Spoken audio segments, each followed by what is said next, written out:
Here's the big challenge of life. You can have more than you've got because you can become more than you are.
Family starting, I've been to college, I'm working, and I still don't know how to set goals. But fortunately, when I was 25, I met the man who taught me how, and it revolutionized my whole life. Economically, socially, personally, it's incredible. So I want to share with you tonight what Mr. Shove shared with me, how to set goals. It can be a life changer. Okay, the next subject is the negative part of the seminar. Life is part negative, so we got to talk about the negative. And this subject is called diseases of attitude. Diseases of attitude. There's a lot of things that can wreck your chances to do well. We live in a rather dangerous world, so you got to be not only wise, you got to be careful. Now, attitude diseases are just as bad as physical diseases, right? High blood pressure, heart trouble. I mean, a lot of things lace your chances to do well. So you've got to be careful. And attitude diseases are deadly. I mean, they'll destroy all the good things you start. Okay? So we'll go through those attitude diseases, how to spot them, how to look for them, what they are, and the cure. And I'm a pro on these because I've had them all, so I can give you excellent advice on these. Now, the last subject we're going to consider tonight is called the day that turns your life around. The day that turns your life around. And under this subject, we're going to talk about the emotions that can change your life. Human beings are emotional creatures, and emotions are powerful for life change. Now, of course, emotions are so powerful they can go either way on you. Emotions can either build or destroy. So you really have to employ emotions properly. We call civilization the intelligent management of human emotions. If you can intelligently apply your emotions in the right direction, no telling what can happen. Could turn your life around one day would be sufficient. So we'll talk about those. Okay. Now that's a lot to cover in one evening, but we'll keep at it here and see if we can't get it all done. I'd like to have you now jot down the theme of the seminar. Every seminar should have a theme, I guess. We've got one. It's on some of our literature if you happen to notice it, but if you didn't, for your notes, here it is. The theme of the seminar goes like this. The major key to your better future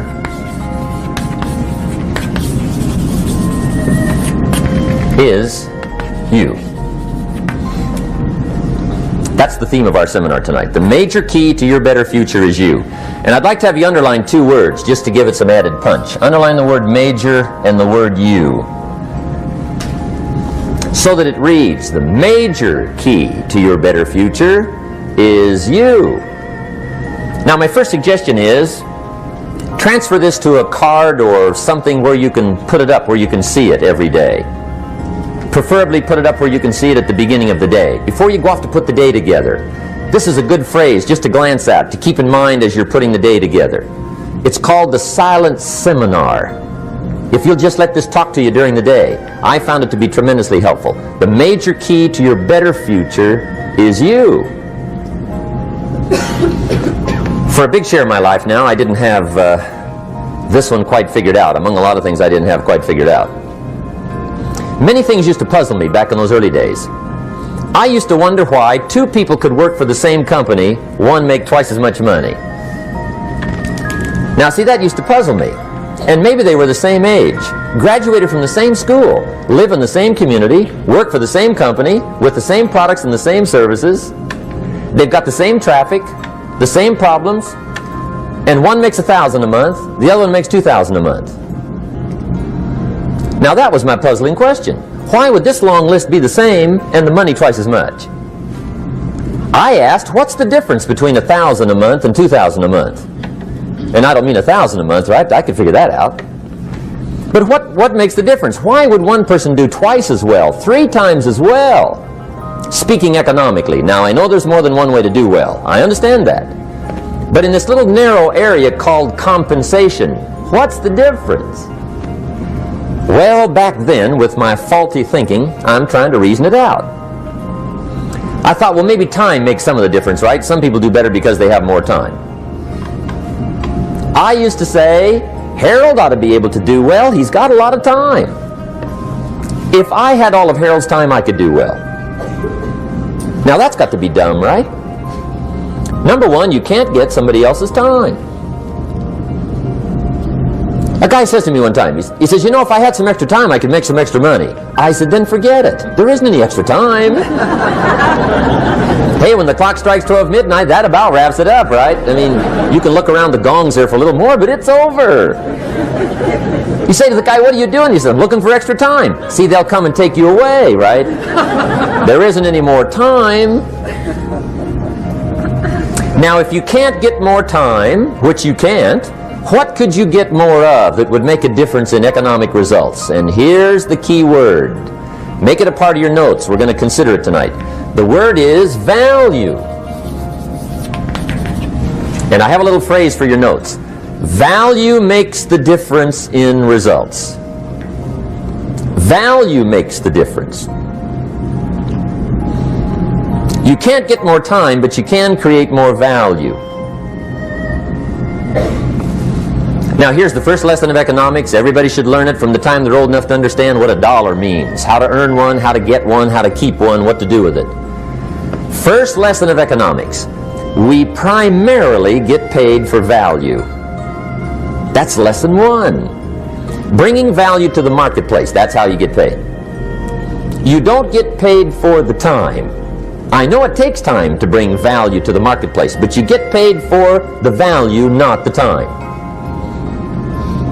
Now, since that's true, here's one of the key questions of the evening. Is it possible to become twice as valuable at the marketplace and make twice as much money in the same time? Could you become 3 times as valuable? Make 3 times as much money in the same time? Is that possible? The answer is yes, if. And it's always if, right? Life is known as the big if. Harry Truman once said, life is iffy. How true. And here's the big if we're going to consider it tonight. It's possible to do much better at the marketplace if you go to work primarily on yourself. And that's the theme of our seminar tonight. Learning to work primarily on yourself. People have asked me for the last 24 years, how do you develop an above average income? And the answer is, become an above average person. Develop an above average handshake. Some people want to be successful, they don't even work on their handshake. As easy as that would be to start on. They let it slide, they don't understand. Develop an above average smile. Develop an above average excitement. Develop an above average interest in other people. Develop an above average intensity to win. See, that'll change everything. Probably one of the most frustrating experiences in life is looking for an above average job with above average pay without becoming an above average person. It's called frustration.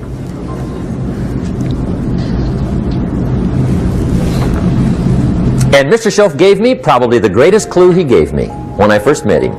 He said, Jim, if you want to be wealthy and happy the rest of your life, just learn this lesson well. He said, learn to work harder on yourself than you do on your job.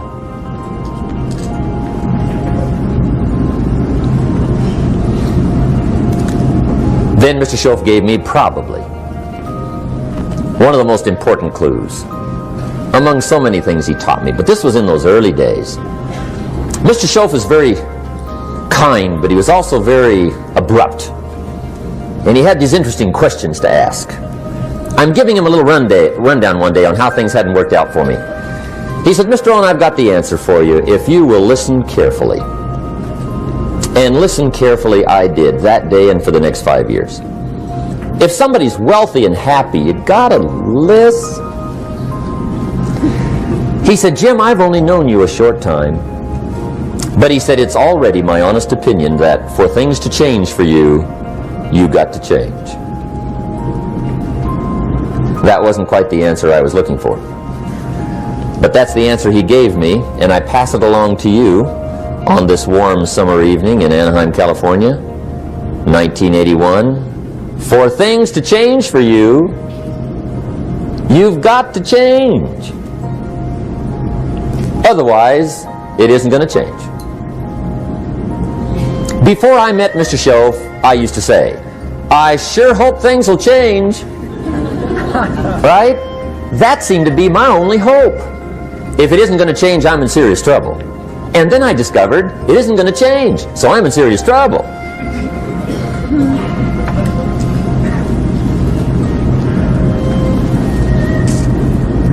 See, I can tell you what the 80s are going to be like. You have dropped into the right place. I did a seminar one time for Standard Oil executives and management in Honolulu. And we're having a conference one day on this big conference table.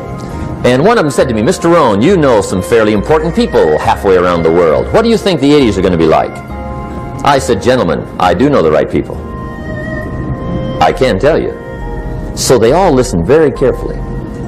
And I said, gentlemen, based on my wide experience, I can really honestly say to you, in my opinion, in the 80s, it's going to be about like it's always been.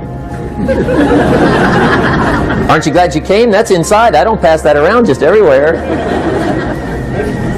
Now, of course, I said that to make a point, but I also said it because it's accurate.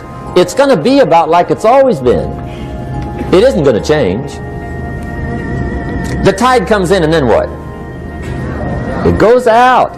For 6,500 years that we know of, recorded history, and probably long before that. So it is not going to change. It gets light, and then what? It turns dark. 6,500 years. See, it's not likely to change. And we're not to be startled by that. And if the sun goes down, the guy says, what's happened, what's happened? It means he hasn't been here long, I guess, right? It always goes down about this time. The guy says, well, I don't like that arrangement. Well, you got to talk to somebody besides me, right? It gets light, then it turns dark. In rotation, the next season after fall is what?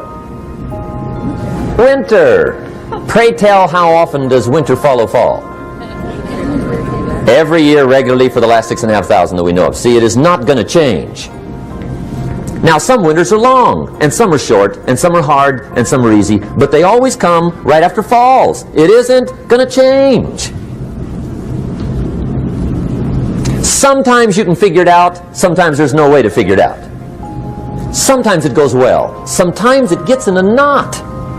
Sometimes it sails along, sometimes it gets in reverse. See, that's not going to change. The last 6,000 years reads like this: opportunity mixed with difficulty.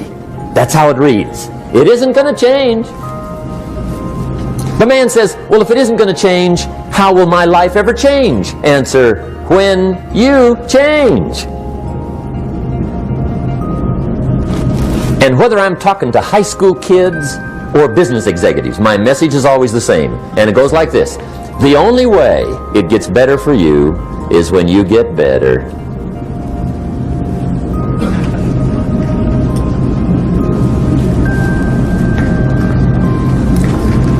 Let me give you the 4 major lessons in life to learn. Here's 4 majors. It's good to study the majors. In our weekend seminar we teach, some people don't do well because they major in minor things. You've got to be on the lookout. At the end of every week, end of every month, you've got to check, make sure you're not spending major time on minor things. We go through that whole series. Majors and minors. Now, let me give you 2 phrases before we get to the 4 majors. This will set it up and you'll see where I'm going. 2 key phrases for your notes. Here's the first one. Life and business is like the changing seasons. That's the first phrase. Life and business is like the changing seasons. One of the best ways to describe life, it's like the seasons. Frank Sinatra sings, life is like the seasons. Now here's the second phrase. Very important. You cannot change the seasons, but you can change yourself. You can't change the seasons, but you can change yourself. And see, that's how life gets better for you, not by chance, but by change. Now, here's the 4 major lessons in life to learn. I've got my first book finished, came out a couple of weeks ago. This is in it, the 4 major lessons in life to learn. Here they are. Number 1, learn how to handle the winters. That's lesson 1. They come right after falls, with regularity. Some are long, and some are short, and some are hard, and some are easy, but they keep coming. You must learn to handle the nights. They come right after days. You must learn to handle difficulty. It comes right after opportunity. You must learn to handle recessions. They always follow progressions. For the last 6,000. See, it isn't going to change. The lesson you must learn is how to handle it. And there's all kinds of winters, right? The winter when you can't figure it out. The winter when it all goes smash. The winter when it turns belly up. The winter when it won't work, when you've run out of money and you've got a broken heart. See, those are winter times. There's all kinds. Economic winters, social winters, personal winters. When your heart is smashed in 1,000 pieces and the nights are unusually long, your prayers seem to go no higher than your head. It's wintertime. Barbra Streisand sings, "It used to be so natural to talk about forever, but used to be's don't count anymore. They just lay on the floor till we sweep them away. You don't sing me love songs, and you don't say you need me, and you don't bring me flowers anymore." A song of winter. But see, the disappointments come. Those are normal. That's part of life. But the question is, how do you handle it? How do you handle the coming winters and the disappointments and the downtimes? Well, you can't get rid of January by tearing it off the calendar. But here's what you can do. You can get stronger, you can get wiser, and you can get better. The winters won't change, but you can. And that's how life changes for you. See, before I understood, when it was winter, I used to wish it was summer. I didn't understand. When it was hard, I used to wish it was easy. I didn't know.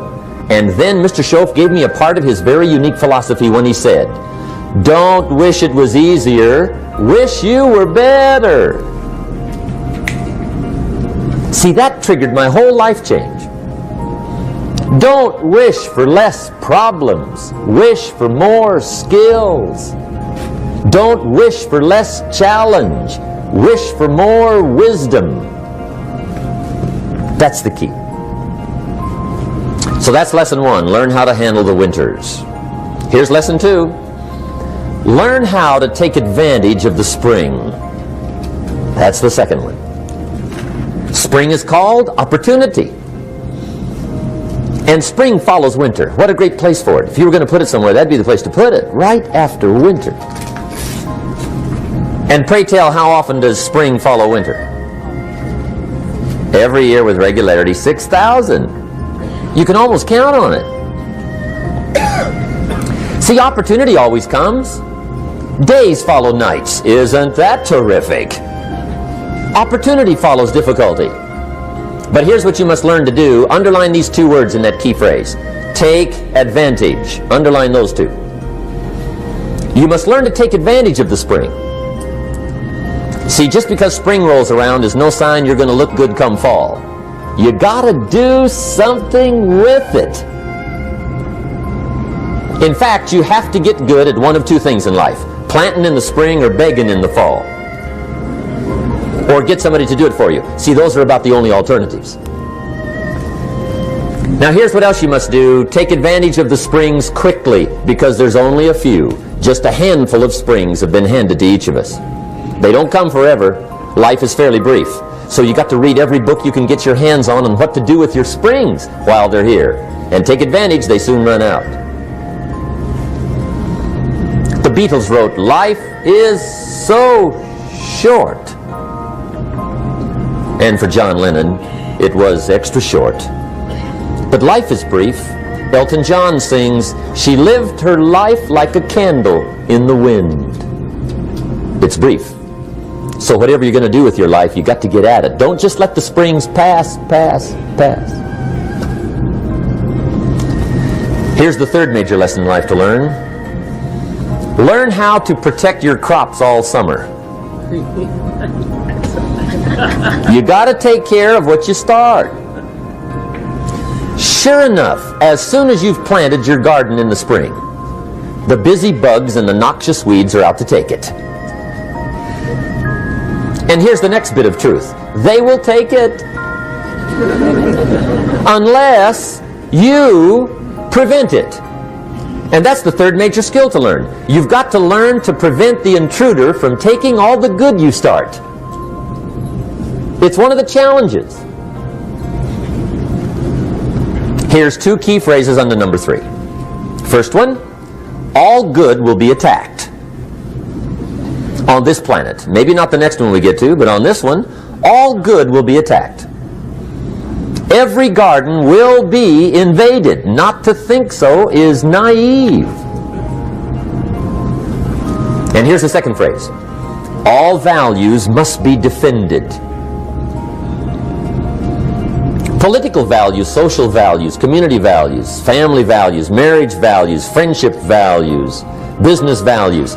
Every garden must be tended all summer. Third major lesson. Now here's number 4. Fourth major lesson in life to learn. Learn how to reap in the fall without complaint. Learn to reap come harvest time without complaint. Take full responsibility for what happens to you. It's one of the highest forms of human maturity, accepting full responsibility. It's the day you know you've passed from childhood to adulthood, the day you accept full responsibility. And another note, learn to reap in the fall without apology. Without apology if you do well, and without complaint if you don't. That's maturity. I used to have that long list of reasons why I wasn't doing well. To explain. You got to explain, right? Otherwise you're going to look bad. I used to have this funny list called Reasons for Not Looking Good.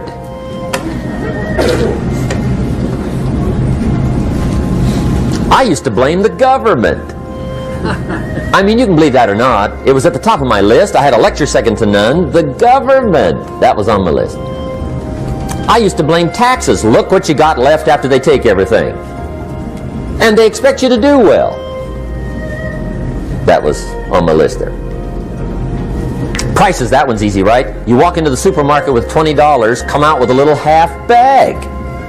So I had that on the list. I used to blame the weather. I blamed the traffic. I used to blame my car. I blamed the manufacturers. I used to blame the company. I blamed company policy. I used to blame the training program.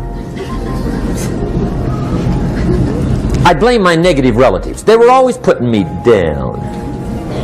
I blame my cynical neighbors. They're just selfish, looking out for themselves. Won't loan you money? They were on my list.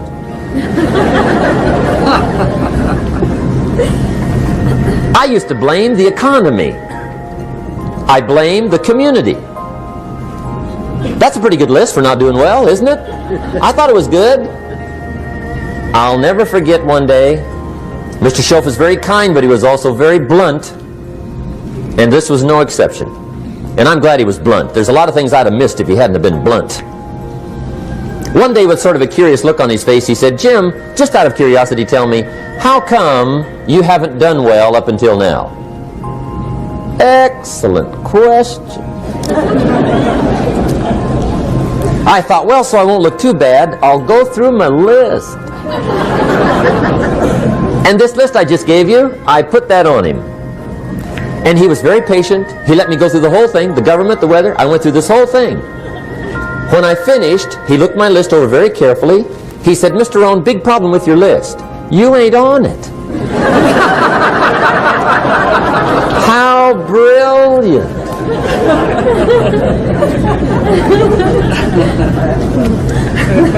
When I went to work for him a few months later, I learned very quickly to tear up my list, reasons for not doing well, and I threw it away. And I got me a fresh piece of paper. And I put one word on it. Me. There's a Black Heritage spiritual that says, "It's not my mother nor my father, nor my brother nor my sister, but it's me, O Lord, standing in the need of prayer." See, I used to blame everything outside. And then let me give you a little philosophy that helped turn my life around. For your notes, here it is. It's not what happens that determines the quality or the quantity of your life. It's not what happens. And the reason is because what happens to about everybody. No different. The sun went down on all of us last night. A common event, a happening. And I found out that the same things can happen to two different people. One gets rich and one stays poor. Why is that? It's because it's not what happens, but rather it's what you do that changes everything. So that's a key phrase. It's not what happens, it's what you do.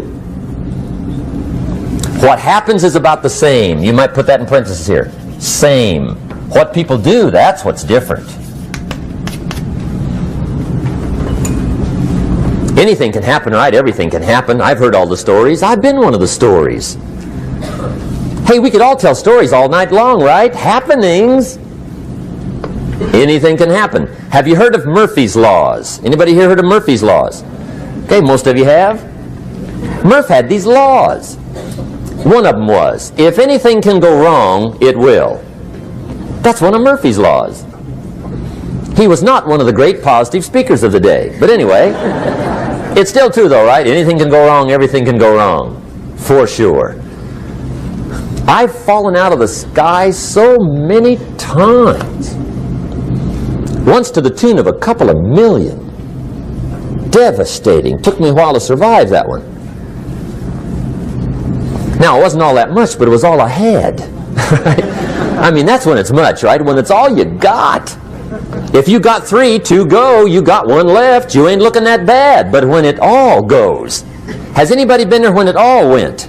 Anybody? Come on, the rest of you liars. Go ahead. Hey, we've all been there, right? When it all went. Of course, it used to be a long time ago, right? When you ran out of money, got to 0, you were all through. Heck, now you can whistle right on by 0, right? I mean, they will bury you. That's what they will do.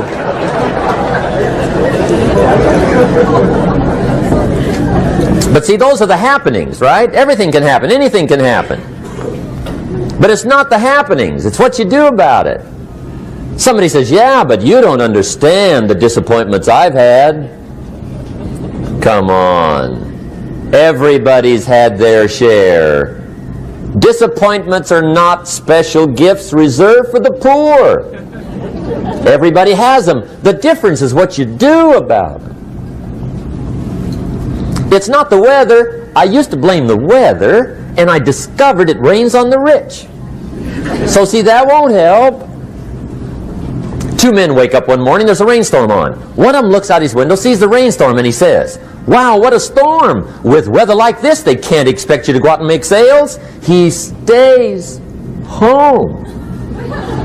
Same morning, the other guy looks out his window, sees the same storm, says, wow, what a storm. But he says, you know what, with weather like this, what a great day to go out and make sales. Most everybody will probably be home. Especially the salesman.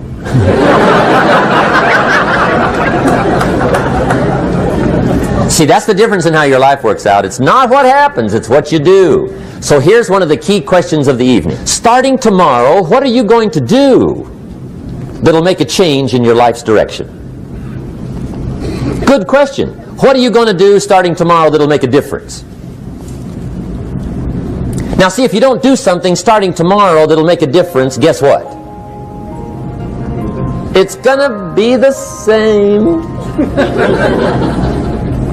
And see, that way you can guess what the next 5 years are going to be like. Look at the last 5.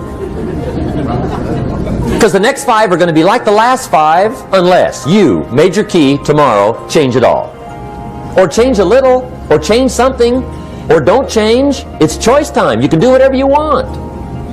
But it's nice to know any day you wish you can change your whole life. What can you do starting tomorrow that'll make a difference? Good question. What can you do with economic chaos, massive disappointment? What can you do with a broken heart? What can you do when it won't work? Good question. So if I had a word with you tonight, one-on-one, just you and me. I think my personal advice to you would be, this year, 1981, reach down inside of you and come up with some more of those remarkable human gifts. They're there, waiting to be utilized. And then change anything for you want to change. And I challenge you to do that because you can change. If you don't like how it is for you, change it. If it doesn't suit you, change it. If it doesn't please you, change it. If it isn't enough, change it. And I challenge you to do that because you can change. See, you don't ever have to be the same again after tonight, only by choice. If you don't like your present address, change it. You're not a tree.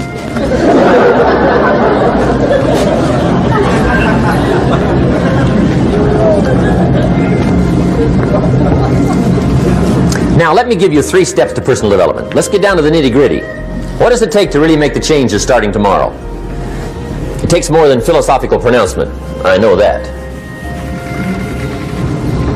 It also takes more than enthusiasm. I know we're hearing a lot about enthusiasm these days, but see, that just won't do the job.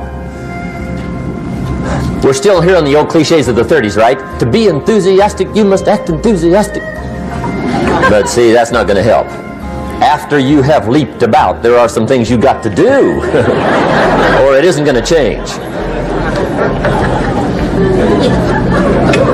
See, you can get all excited about lifting 200 pounds till you get to the gym. And then you need a new excitement. And the new excitement is called discipline. Major step to human progress. Discipline. If there's one thing to get excited over, that's it. Get excited over your ability to make yourself do the necessary things. What could you make yourself do starting tomorrow that would change it all? No! Tell him.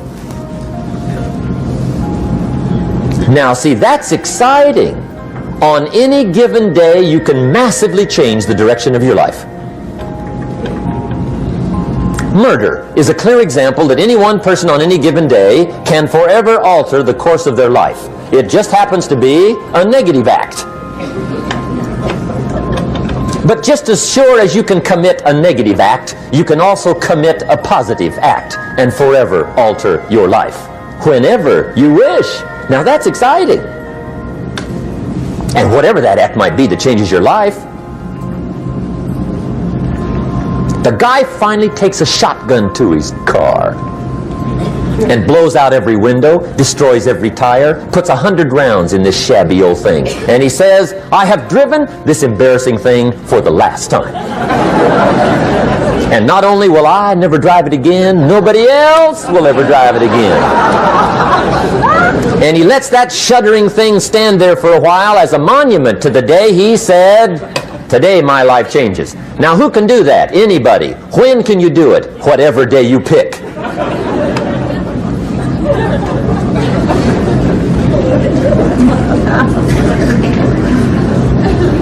Now here's the key to discipline. Start with the little disciplines, get excited over the little disciplines, and get right on those because those will lead to the big ones. You can't handle the big challenges in life unless you take on the little ones.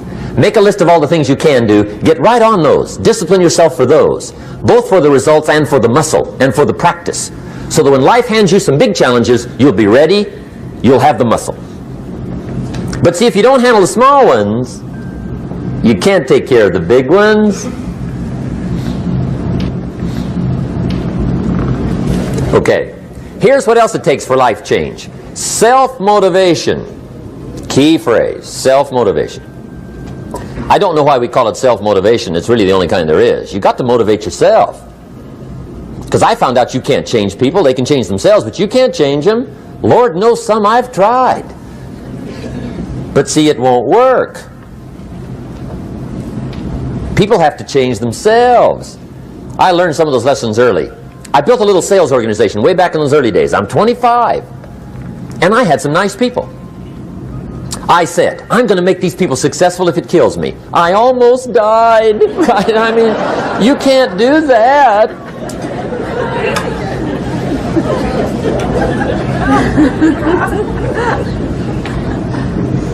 See, I've discovered this. Good people are not trained, they're found.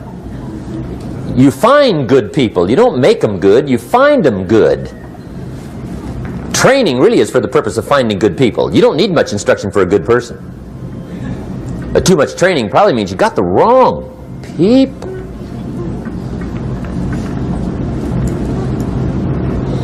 So you got to find the right people. That's the key to getting a good job done. One of the major things we learn in management, lesson 1, don't send your ducks to Eagle School.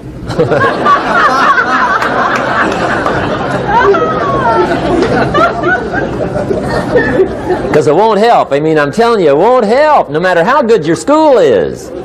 And the little eagle badge and little eagle hat, I'm telling you, it won't help. It won't help.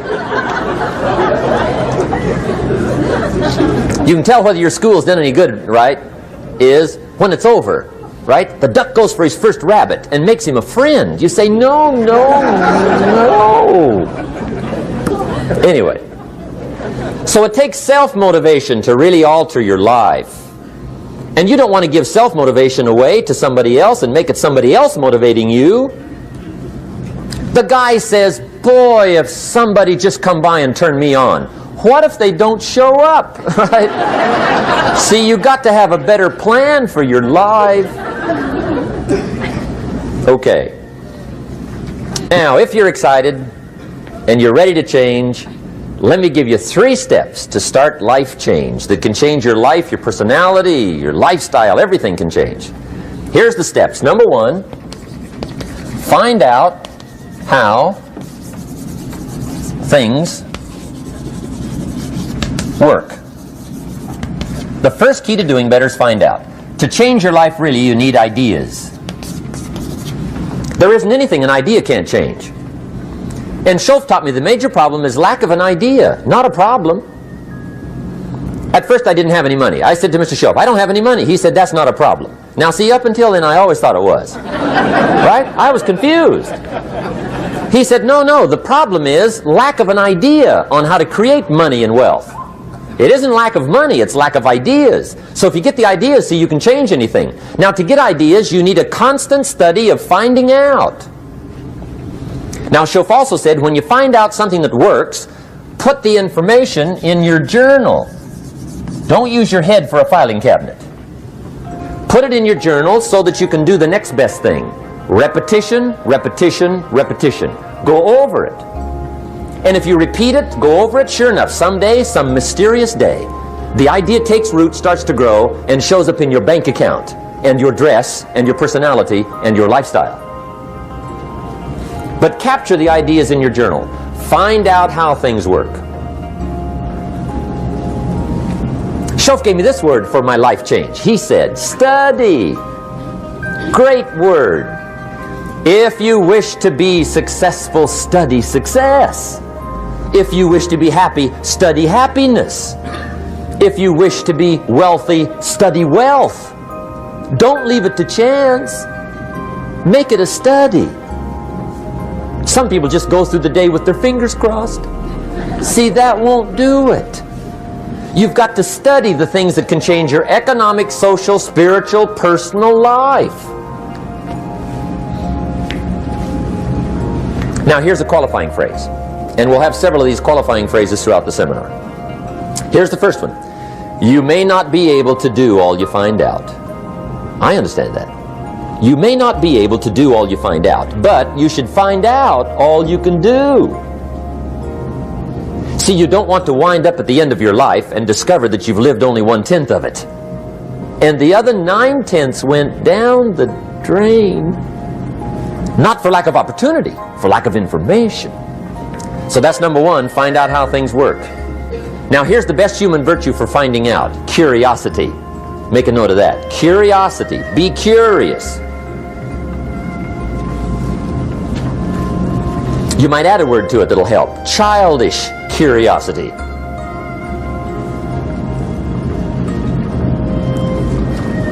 What will kids do if they want to know something bad enough? Bug you, that's the phrase. They can ask 1,000 questions. You think they're through? They got another 1,000. They'll drive you to the brink. It's a virtue. when you gotta know. Be like a child. In fact, Jesus, the master teacher, said, unless you can become like little children, you might as well forget it. You don't have a prayer. Excellent advice. You gotta be like children. 4 ways, in my opinion, to be like a child.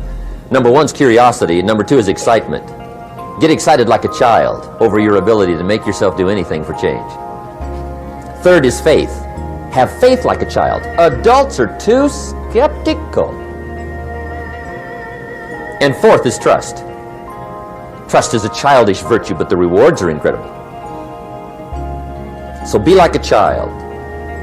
Now, if you're curious, let me give you 3 ways to find out how to change anything. Any life direction, any dimension. Here's 3 ways to find out how to change anything. Number 1 is to read. Become a good reader. All of the successful people I know and work with around the world, they're all good readers. Curiosity drives them to read. They got to know. They just read.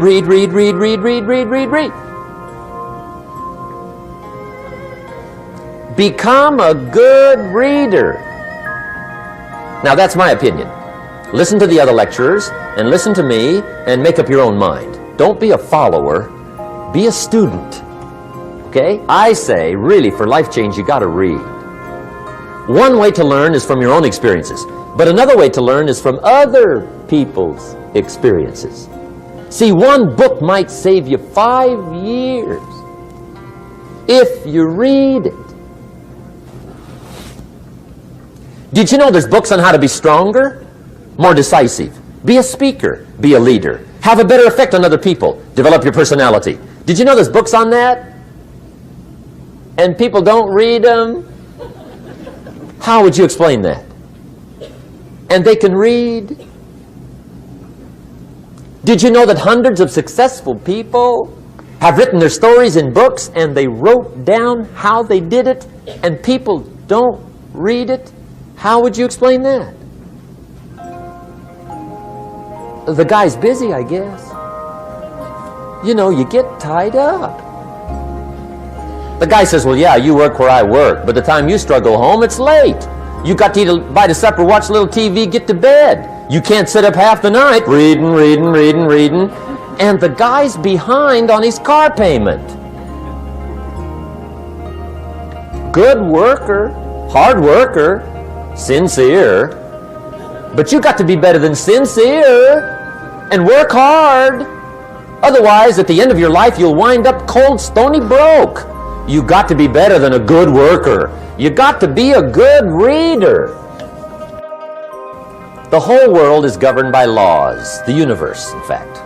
Laws. We call it the law of electricity. We call it the law of gravity.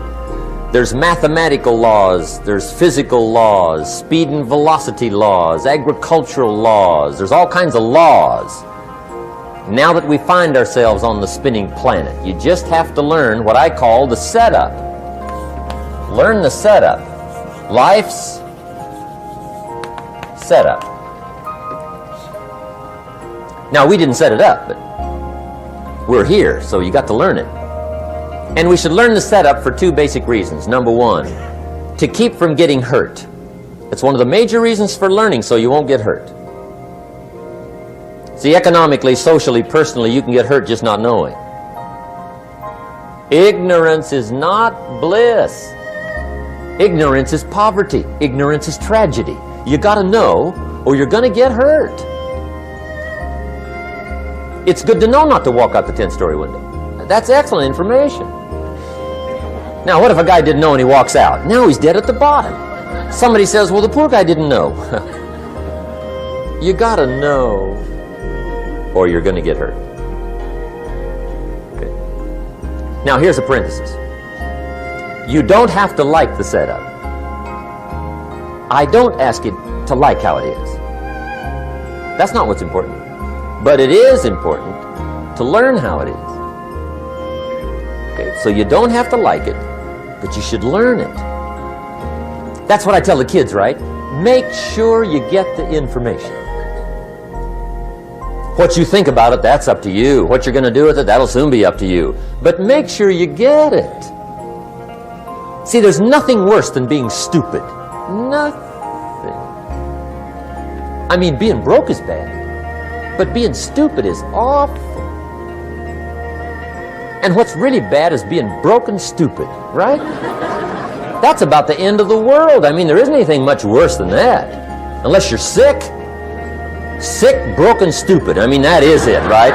There's nowhere else to go. So make sure you get the information. It's key. You don't have to like it, but learn it. If this big monstrous thing lifts up in the sky, hangs there for a little while, cuts loose, comes crashing down, boom, shakes the ground for 5 miles. And then this big monstrous thing lifts back up in the sky, hangs there for a little while, cuts loose again, comes crashing down, boom, shakes the ground for 5 miles. It just keeps doing it, this big monstrous thing. Lifting up, and then crashing down, boom. Now, you might come along one day and say, that's got to be a stupid arrangement, which is okay. You're entitled to your opinion. But the first thing you should learn to do is get out from under it, right? That's number one. You might have a great moral argument. You might want to shake your finger at the sky, but do it from over there, right? So you don't get smashed.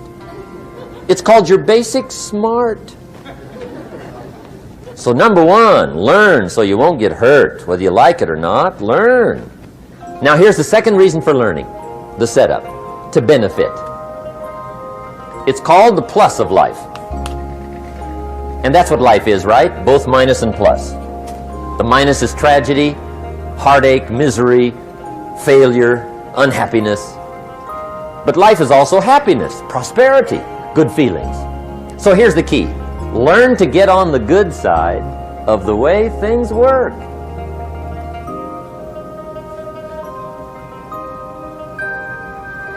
Now here's two of the basic laws, and we'll take our break. Shof taught me these. They come from the Bible. Now again, I'm an amateur, okay? When it comes to the Bible, I'm not a pro. So you'll sort of have to take my way of putting it. But here they are. The first one is the law of use. The law of use. And it goes something like this. Whatever you don't use, you lose. Lack of use causes loss.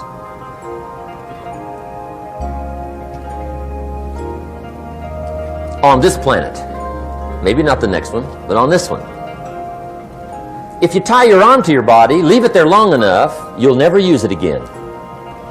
It's over for the arm. Now, it may not be over, but it's over for the arm. The only way to keep the use of this arm is what? Keep using it. If you quit, you lose automatically. They don't bring it up for a vote. You lose automatically when you quit. Now, the same thing that goes for your arm goes for your brain, mentality. The same thing goes for all the human virtues. Ambition, unused, declines.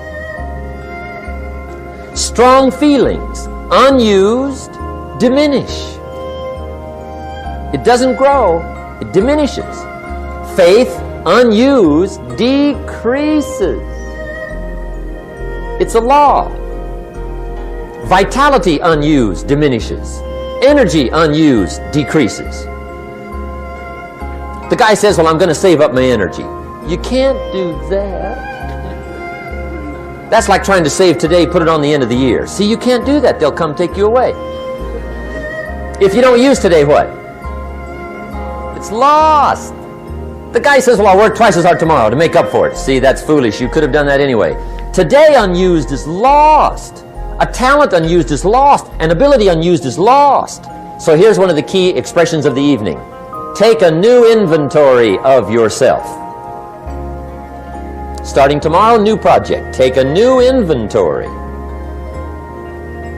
And make sure that all of your talent and ability and mentality and ingenuity and vitality and strong feelings, faith, courage, make sure that all you've got's being used. Otherwise, you lose. Now, one of the best illustrations of the law of use is a Bible story called the Parable of the Talents. The talent story. Interesting story if you haven't read it in a while. Just review it. It's a good story. An ancient story. It says there was a master with 3 servants. He got them together one day and he said to the 3, I've got these talents. And in those ancient days, a talent was a measure of gold. And he said to the 3 servants, take these talents and see what you can do with them while I'm gone. He said, I'm taking a journey and I'll be gone for a while.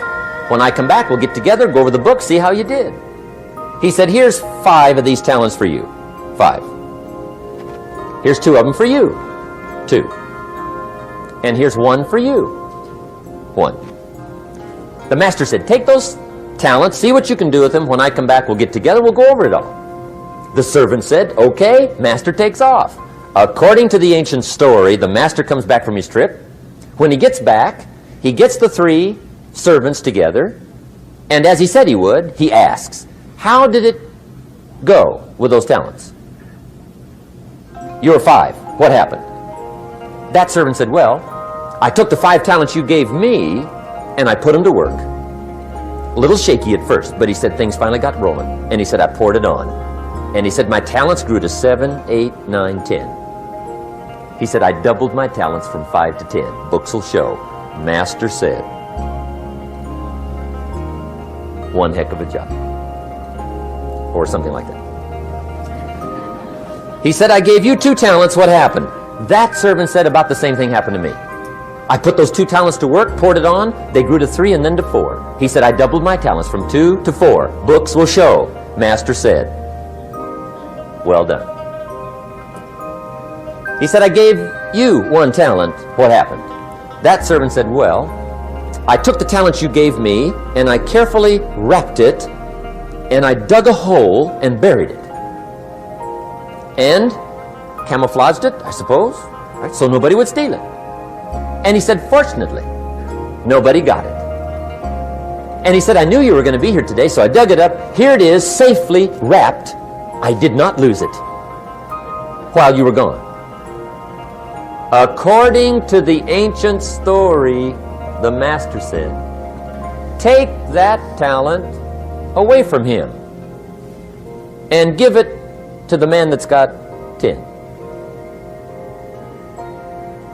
Now you might say, well, I don't like that arrangement. The poor guy's only got 1 talent. He's already got 10. It ought to be more even. Remember, I didn't ask you to like it. But this one I would ask you to learn, because it simply means whatever you do not employ, you forfeit. It's a law. So learn well the law of use. Now here's the second one, and we're going to take our break. Second law from the Bible. This one we've heard since we were small, I'm sure. It's called the law of sowing and reaping. In fact, we've probably heard it so often we could quote it. It says, whatever you sow, what? You shall reap. Fairly blunt, hopefully clear. Here's my first suggestion on the law of sowing and reaping. Don't try to beat it. You might as well try sitting on the sun in the morning. Keep it from coming up. You'll have better luck. Whatever you sow, you reap. Now, for a fair share of my life, I'm a bit mixed up on how all this applies. Among a lot of things I was mixed up on. I knew I wasn't reaping too good. That I understood. My problem was I was confused about what was causing it. Remember me with the funny list? I thought those are the reasons why it isn't working out well. And then Mr. Schoaf gave me the clue that helped me figure it all out. He said, Mr. Rohn, I have another answer for you. There's another way to quote this law that'll show you where the problem is so you can go to work on it right away. All you need to know is where the problem is, then you can go to work on it. So he quoted me the law another way, and I found out what my problem was. Here's the way you quote the law. Whatever you reap is what you've sown. Now I knew what my problem was. Whatever you reap is what you've sown. If you don't like the crop, who do you look up? Answer, whoever planted it. And where do you find who planted your crop? Answer, in the mirror. What I finally learned to do come fall was to go to the mirror. That's where you go. And if necessary, you say, a few skinny carrots? I got to be unimpressed. Where were you last spring? Asleep? Didn't you read the books? Did you break your hoe? Let me give you 7 key points to the law of sowing and reaping. Let's tick right down through the list of 7, and it'll be break time. 7 points to sowing and reaping. Here's part of the philosophy that really helped me to make some changes in life direction. Number 1, the law of sowing and reaping is negative. That's number 1, which simply means if you sow bad, you reap bad. Now this is kind of 3rd grade, but it doesn't hurt to go over the basics. If you plant thistle seeds, you don't get pumpkins. Honest, no use looking for pumpkins. John says, how come no pumpkins? Come on, John. The law's negative. That's how come. Now here's number 2. The law is positive, which simply means if you sow good, you reap good. If you plant pumpkin seeds, you don't get thistles. Not from pumpkin seeds. Mother Nature won't pull tricks on you over in the corner snicker and push new thistles and you planting pumpkin seeds. She won't do that. You will get pumpkins from pumpkin seeds, and the reason is because the law is positive. Now here's number 3. I got excited when I found out the full dimension of this. See, you do not reap what you sow, but rather you always reap much more than what you sow. So the 3rd key word is more. You don't get back what you put out. You get back much more than what you put out. And it works both positive and negative. On the negative side, it said, if you sow to the wind, you reap the whirlwind. So you got to get ready for that, or you will be naive. See, anybody can, whether you will or not. See, that's the question. And here's a good question to ask. We are all buying somebody's plan. The question is, whose? Who's got you talked into doing what you're doing? Who's got you talked into your present plan? See, 10 years from now, you will surely arrive. The question is, where? But see, anybody, if you want to, can go searching for a good plan, pick it, and start working it. And sure enough, as the time passes, as it surely will, 5 years from now, 10 years from now, then you'll be winding up wearing what you want to wear, driving what you want to drive, living where you want to live, become what you want to become. But now's the time to fix the next 10 years. And who can? Anybody. Here's number 6. The 6th key to sowing and reaping. This is leveling with you now, as we promised to do. There's one thing better than the truth, and that's the whole truth. And here's part of the whole truth of the law of sowing and reaping. Number 6 is, you could lose. There are times when you just lose, no matter what you do. It's that kind of planet. You reap what you sow, yes, but... what does that mean, yes, but? Well, the farmer plants his crop in the spring, takes care of it all summer, loves his family, works 10, 12 hours a day, 6, 7 days a week, is an honorable man. Come fall, he's got a beautiful crop, and he deserves every bit of it. But the day before he sends the combines into the field, a hailstorm comes along and beats it all in the ground, which means you lose. Somebody says, well, what did he do wrong? Answer, nothing. It's just that kind of planet. Sometimes it's going to hail on your crop and rain on your parade, so you got to get ready for that or you will be naive.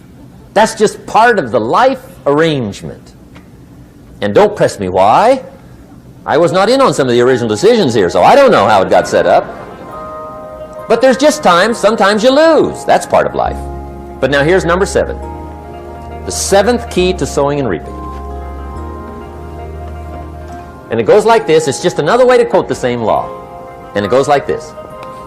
If you don't sow, that's just another way to quote the law. If you don't sow, what? You don't reap. You don't even have a chance.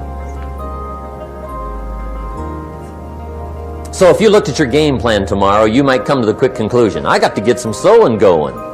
How true. Get you some sowing going. And remember, you've got plenty of time. You've got all the time there is. Some people spend enough TV time to make a fortune.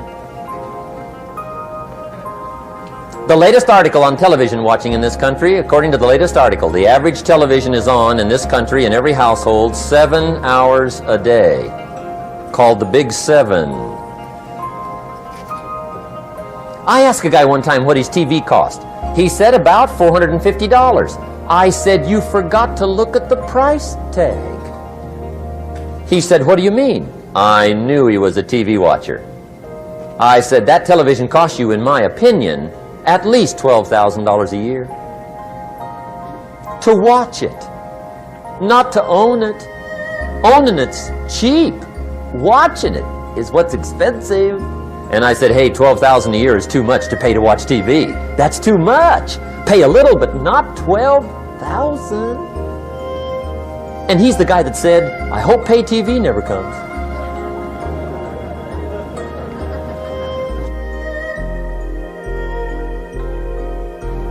Okay, we're trying to cover an awful lot tonight, I realize that, but my time schedule is such that we just have to sort of give it all to you and let you sort the rest out. I wish we had plenty of time for questions and answers and that whole thing, but our time is just limited.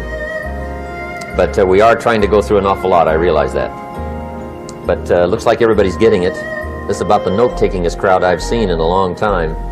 Incredible. Does anybody have 5 pages yet? Anybody? Oh, fantastic. Incredible. Okay. Maybe you heard the story about the preacher down in Texas, southern part of the country. He was an evangelist back in the horse and buggy days. And he was very good at being an evangelist, and a lot of people used to come and hear him preach.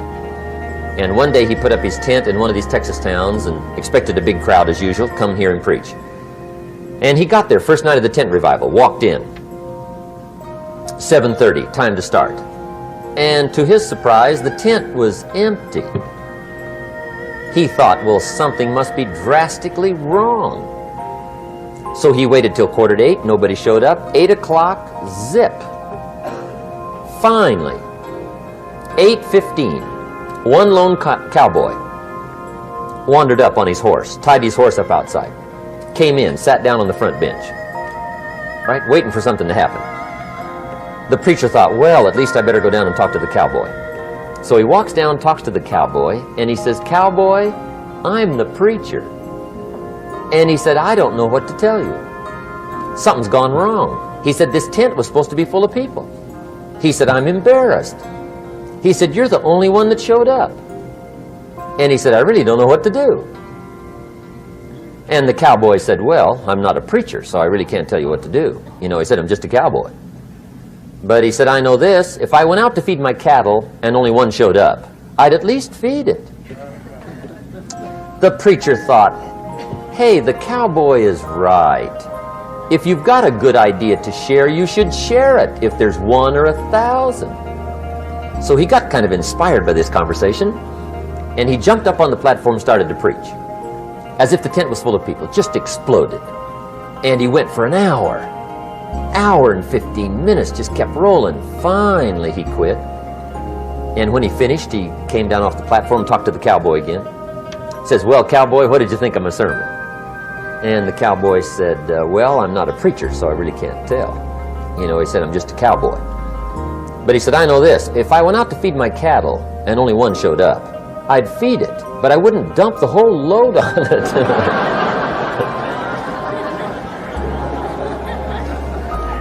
So anyway,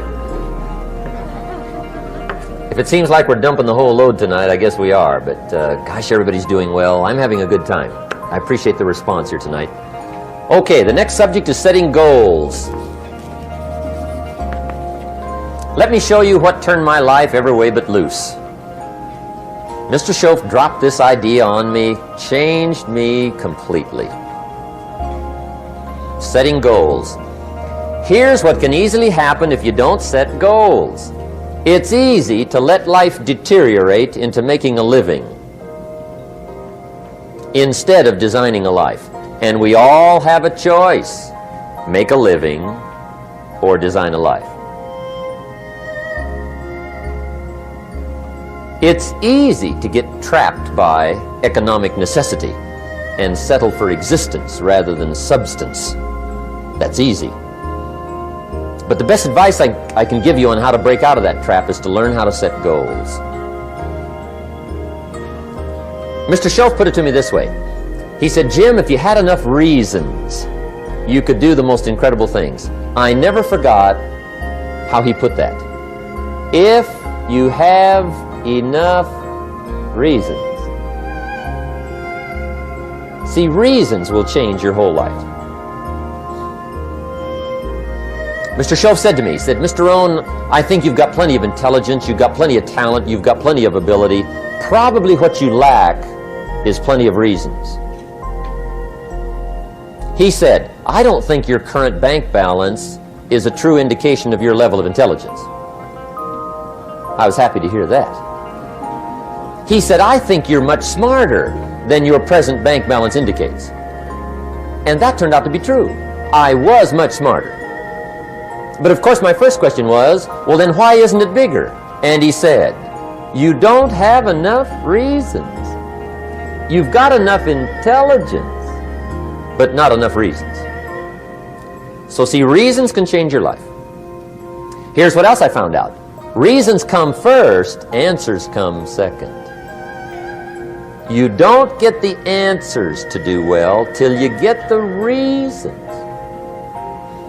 Life has a mysterious way of hanging on to all the answers and only gives them up to the people that are inspired by reasons.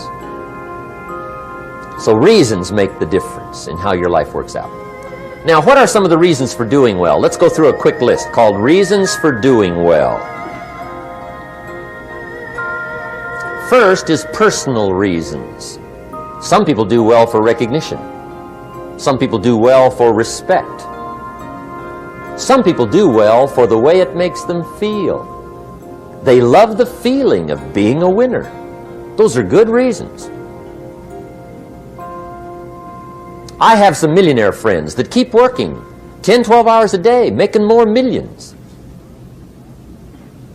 And it's not because they need the money.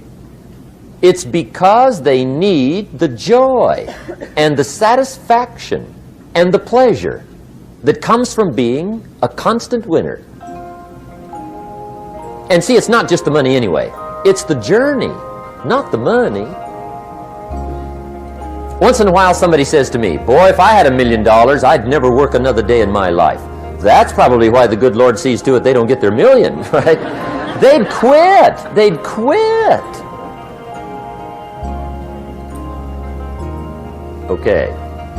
Next is family reasons. Some people do extremely well for other people, and that's powerful. Human beings can greatly affect each other. Sometimes we will do things for somebody else we will not do for ourselves. We're made that way. I met a man one time who said, Mr. Rohn, to do all the things I want to do with my family around the world, he said, I got to have at least $250,000 a year. I thought, incredible. Could a guy's family affect him that much? And the answer is, of course. How fortunate are the people that find themselves greatly affected by somebody for personal achievement. And we are affected. The writer of a recent song said, "If not for you, the winter would hold no spring, couldn't hear a robin sing. I just wouldn't have a clue if not for you." So we can be affected. That might be one of the most stimulating reasons to do well, finding somebody.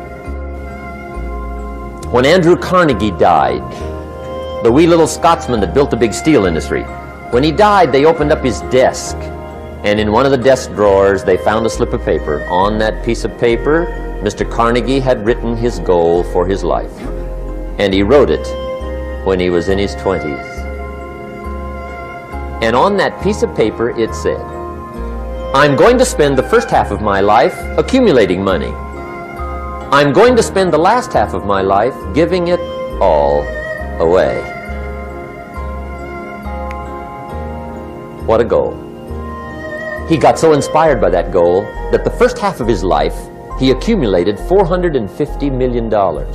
And the last half of his life he gave it all away. Good question tonight. What's got you turned on? What's got you bombed out of sight to get up early and stay up late and hit it all day? Next question. What's got you turned off? When I found the answers to those two questions, my life exploded into change.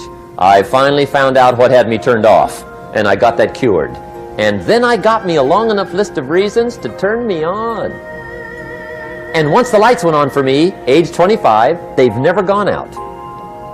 I've fallen out of the sky a few times, but I've never lost that drive to make something unique out of my life. See, reasons altered my whole life. Now, there's another list of reasons called nitty-gritty. Hard little reasons. Sometimes those little reasons are the most powerful reasons that can change your life. Sometimes it doesn't take much. I now carry several $100s in my money clip. It's only a few $100s, but it was one of those reasons turned my life around. Just before I met Mr. Schoaf, I heard a knock at the door. I go to the door, and there's a little girl standing there about this tall selling Girl Scout cookies. And she gave me one of the finest sales presentations I've ever heard. Special deal, several flavors, this whole package of stuff, $2. And with a big smile, she very politely asked me to buy. And I wanted to. Big problem. I'm broke. I don't have $2. And to this day, I can remember the pain and the embarrassment. I'm a father, I'm a husband, I've been to college, I'm working, I'm 25, I don't have $2. And I didn't want to tell her that for some reason. So I did what I thought was next best. I lied to her. I said, "Hey, look, I've already bought lots of Girl Scout cookies. I've still got plenty stacked in the house," which was not true. But it seemed to get me off the hook for the moment. She said, "Well, gosh, that's wonderful. Thank you very much." And she went away. When she left, I closed the door, and that was the day I said to myself, I don't want to live like this anymore. I've had it with lying, and I've had it with being broke. I'm never going to let this happen to me ever again. I promised that day I would work as hard as possible and would always carry plenty. It took me a little while, but now I do. It was one of those reasons. And I guess I carry plenty for two reasons. One is the way it makes me feel, but also in case I bump into another Girl Scout selling cookies. Right? I'm ready.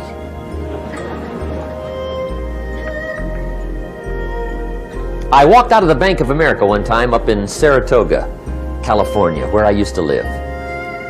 Two little girls selling candy right outside the bank. Good place. Some girls' organization they're working for, right? I come walking out of the bank. This first little girl walks up to me. She said, "Mister, would you like to buy some candy?" I said, "I probably would." "What kind is it?" She said, "It's almond roca." I said, "My gosh, that's my favorite."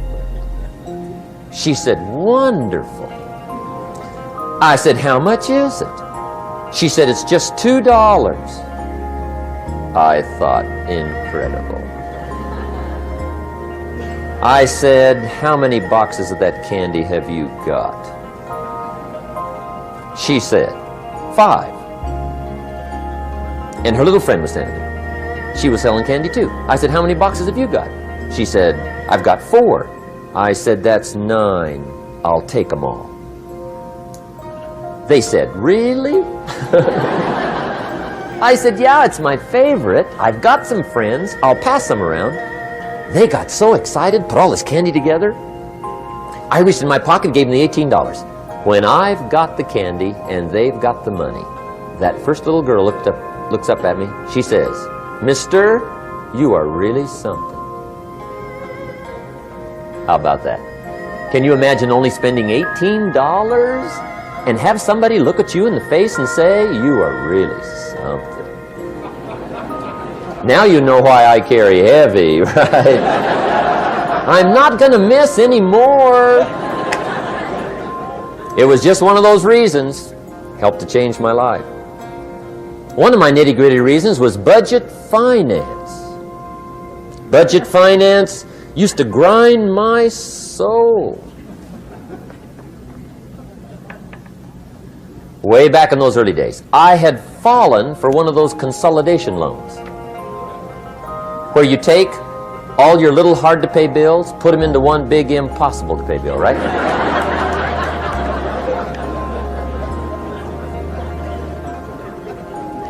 I would get 4 or 5 payments behind. This one guy used to call me day and night.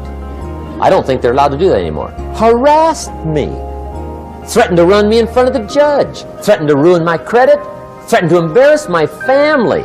One day he said, "We're going to come get your car, drag it rear end up down the street in front of your neighbors." The guy even called me a flake. And back in those days, I'm broke, I'm pitiful, there's nothing I can do about it. But I never forgot how the guy treated me. And when I met Mr. Shove and I got my life straightened out and the money started to flow, that was one of my first projects, budget finance. I poured it on day and night. I finally put all the money together I owed him, which was considerable. I picked a day for the payoff. And when the payoff day came, I put the money in small bills in a big briefcase. And I walked into the budget finance office on Wilshire Boulevard in Los Angeles. The guy who harassed me so often, his desk was about 3 back. I walked right up to his desk, startled him. He wondered what I was doing there. It was the first time I'd been there since I borrowed the money, right? Without saying a word, I opened up this briefcase, dumped this pile of money all over his desk. I said, "Count it. It's all there. I will never be back." And I turned around and stormed out. Now, that might not be noble, but if you haven't tried it, you've got to one time.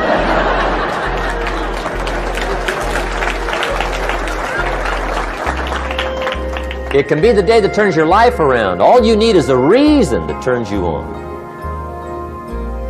One of my dear friends, Robert Depew, Bobby used to be a school teacher in Lindsay, olive capital of the world.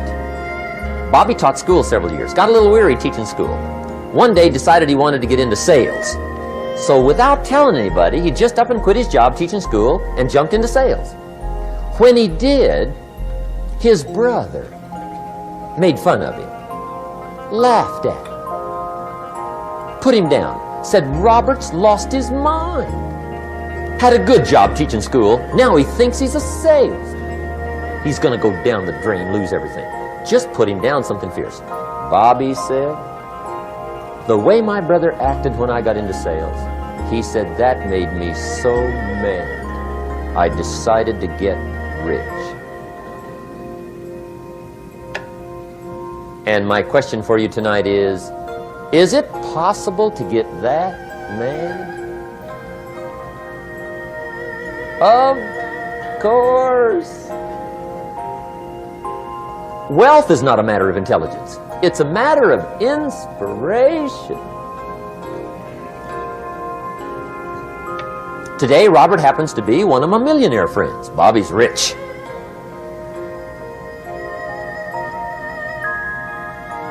Frank Sinatra said one time, the best revenge is massive success.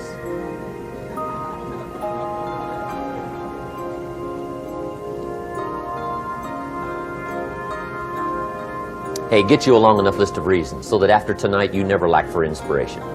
You might not have all the answers right away, but you can get the answers if you can get the reasons. Now let me give you a little simple formula for goal setting. Okay? We take 2.5 hours on the weekend for the whole 10-year plan. We don't have time for that tonight. But let me get you started with a little simple formula Mr. Schoaf gave me. And maybe this will be helpful. First of all, I've divided goals into 2 parts. First is long range. Long range goals. That's your dreams. Your dreams for the next 3, 5, 10, 20, 30, 40 years. Actually, the rest of your life. Your dreams. You've got to keep dreaming. Ronald Reagan, president, said to the joint session of Congress a few weeks ago, the Republic is a dream. And if we don't keep dreaming, we will lose the Republic. Your better future is a dream for yourself and for your family. Where do you want to go? What do you want to do? What do you want to be? What do you want to see? You've got to dream dreams. There's a Bible phrase that says, without dreams and visions, people perish. You've got to have something to go for that inspires the heart and the soul. Dreams. From the children of Sanchez, it says, take the crumbs from starving soldiers, they won't die. Take the bread from hungry children, they won't cry. But without dreams, we all will die. You've got to dream. Don't lose your dreams. For yourself, for your future, for your family. The dreams of love and enterprise and travel and doing things. Becoming something unique on your journey here. Don't lose your dreams. Do some dreaming. That's long-range goals. You've got to have those. So that's number 1. Here's the second part of goals, short-range. Short-range goals. That's your goals for tomorrow, this week, this month, this year. The immediate future. We call these confidence builders. Because if you set up something short-range, go for it. Get it. Latch onto it. Work hard. Accomplish it. That starts building your strong feelings to go for your dreams. Now, I've divided goals into 3 categories. Here they are. Number 1 is economic. That's your goals for money, income, business, profits, production. Economics. Make sure you've got your economics well planned. Economics plays a major role in everybody's life. Economics is major, which means it ought to be meticulously well planned for tomorrow, this week, this month, this year, long range. What if you asked somebody tomorrow if you could see their meticulously well-planned list of economic goals? What would they probably say? They say, you some kind of a nut? You must be weird. Hey, I found out what success is.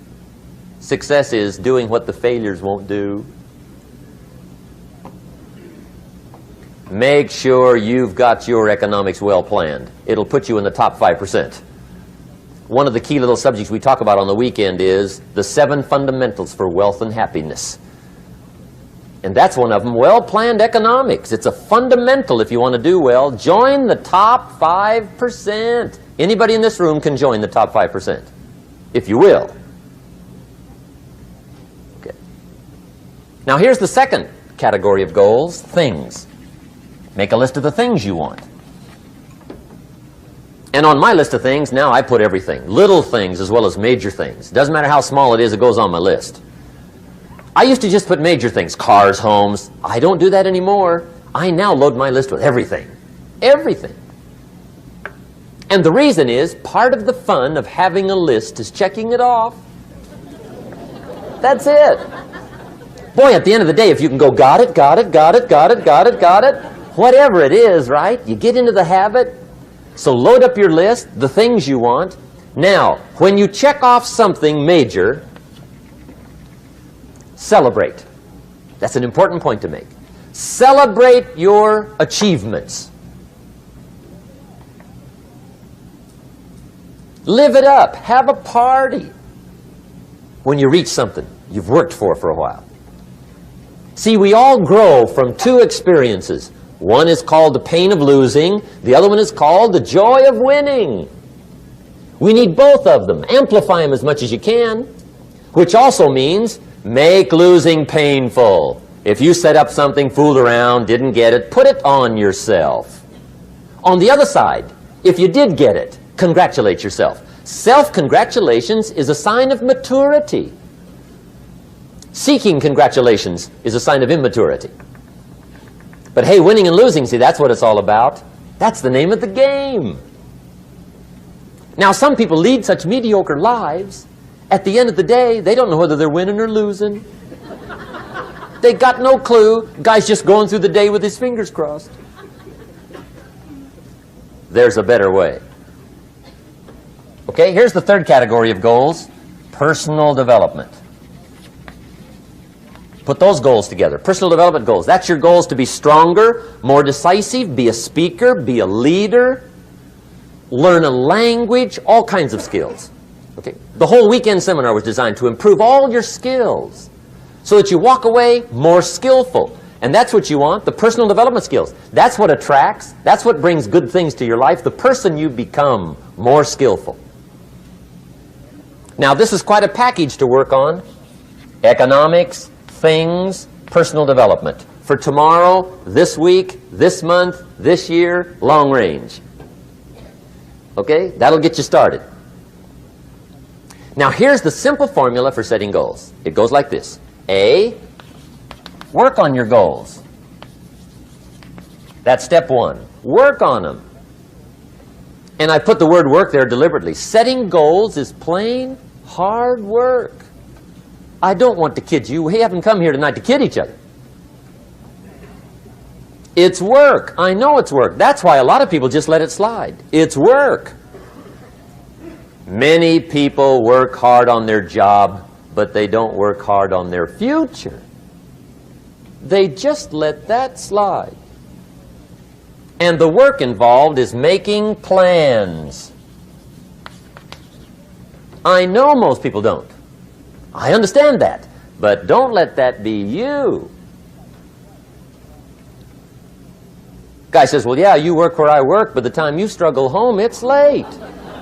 You've got to eat a bite of supper, watch a little TV, get to bed. You can't sit up half the night. Plan, plan, plan. And the guy's behind. Good worker, hard worker, sincere. But you've got to be better than sincere, working hard. You've got to be better than a good worker. You've got to be a good planner. Somebody once wisely said, the people who fail to plan are planning to fail. Well said. So work on your goals. Here's step 2. Write your goals down. That's so important. I teach my staff around the world, put your goals in your journal. Because one of the major people you want to study is yourself. Say, here's the list of goals I put together 3 weeks ago. Here's the list of goals I put together 2 years ago. Here's some of the changes I made. Rearrangement of my priorities. I scratched these off. I put these on. I've gotten these. Study your accomplishments. Study what your desires are. Put them on paper. Write them down. Here's another reason for writing your goals down. It shows you're serious about doing better. And to do better, you got to get serious. You don't have to be grim, but you must be serious. Everybody hopes things will get better. Everybody hopes. Poor people hope. That ought to tell you something. It means the future does not get better by hope. It gets better by plan. I used to have the affliction called passive hope. It's an affliction. It's bad. Probably what's even worse than that is happy hope. Now that is really bad. That's bad. Happy hope. The guy's 50 and he's broke and he's still smiling. See, that's not good. So get serious about your goals. Put them on paper. Write them down. There's all kinds. His goals, her goals, their goals. Business goals, financial independence goals, family goals. I mean, there's so many things to work on this that if you don't get busy and work on it, sure enough, the time will pass. And sure enough, 5 years from now, you'll wind up where you don't want to be, wearing what you don't want to wear, driving what you don't want to drive, being what you don't want to be. Now's the time to fix it. Now, here's the third step to your goals. Check the size of your goals and the kinds of goals. How big they are, what kind they are, affects you. And here's one of the important phrases of the evening. Your goals are affecting you, whatever they are. Your goals affect your handshake. Your goals affect your attitude, personality. Your goals affect the way you walk, the way you talk, the way you dress. All day long, we're being affected by our goals. Now, some people have goals, but they have such lousy goals. The effect is bad. I asked a guy one time, what are your goals for this month? The guy said, look, if I could just scrape up enough money to pay these lousy bills. That was his goal. I'm not saying it isn't a goal. It's a goal, but it's such a lousy goal, the effect is bad. You don't jump out of bed on Monday morning and say, oh boy, another chance to go out and scrape up the money to pay my lousy bills. See, you don't do that. Usually you say, oh, not another Monday.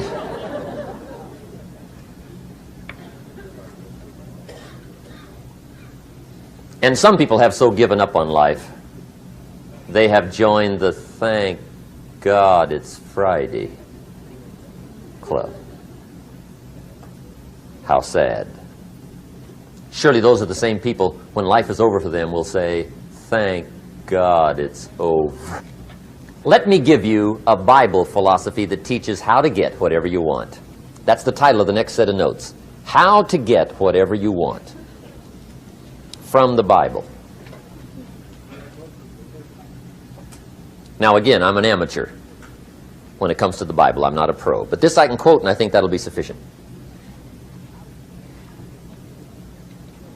How to get whatever you want. Here's what it says if you're ready. It says, ask,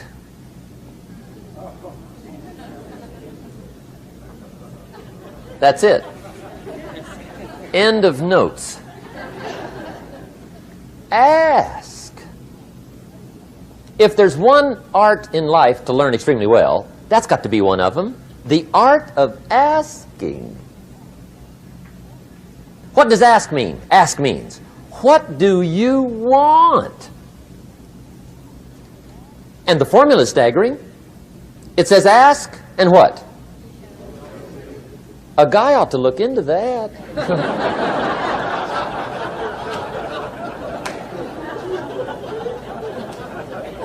He says, yeah, but you work where I work, by the time you struggle home, it's late. You got to eat a bite of supper, watch a little TV, get to bed. You can't sit up half the night, ask. And the guys behind. See, you've got to be better than a good worker. You've got to be a good asker. Now, let me give you 3 key points on asking and receiving. This can do it. Number 1, asking is the beginning of receiving. Asking starts a unique process, mental and emotional. I don't even know how it works. All I know is it works. It's like pushing a button and all this machinery starts working. I don't know how. It just works. There's a lot of things you don't need to know how. Just work them. Some people are always studying the roots. Others are picking the fruit. I mean, it depends on what end of it you want in on. Asking is the beginning of receiving, so start the process. Here's number 2. Receiving is not the problem. Receiving is automatic. Now, if that's true, receiving is not the problem, what's the problem? Failure to ask might be one of your major problems. I don't know. Check it out. The guy says, oh, now I see it. I got up last year and hit it every day, but there's not a scrap of paper with my goals on it. Good worker, poor asker. So you got to change that. Here's number 3. Receiving is like the ocean. There's plenty, especially in California. It's like an ocean here.